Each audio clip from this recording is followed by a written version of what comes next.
olunaku olwaleero ku ssaawa 5:30 omu ku balamazi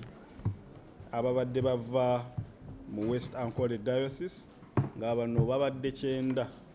era nga bakulembeddwamu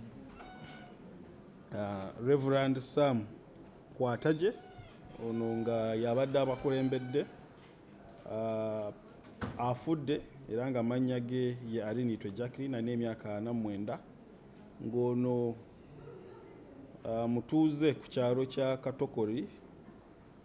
mu parishi y'e Kyanara sub-county y'e Katanda mu Lubirizi district era nga omulambo gwe guggiddwawo ne gutwalibwa mu ggwanika. Ono afudde ng'atambula era nga mu kitundu mwafiiridde ng'amaze okuyisa ku kigo ky'Abakatuliki ng'ayolekedde ku kigo ky'Abakristaayo mu makkati awo wagwiridde n'afa.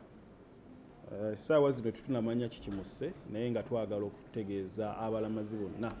abali mu kujja e Namugongo kubeera abeegendereza okunywa amazzi agamala obulungi kuba baba batambudde engendo mpanvu n'okulaba nti ne baba balina obulumi bwonna bafuna okuwumula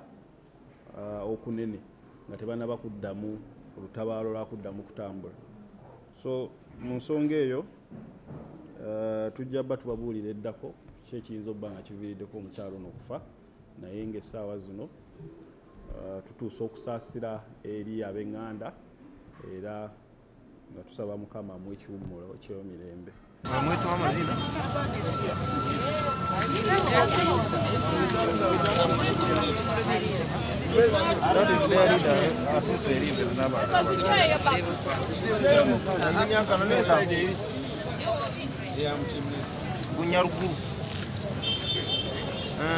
Abadde atambula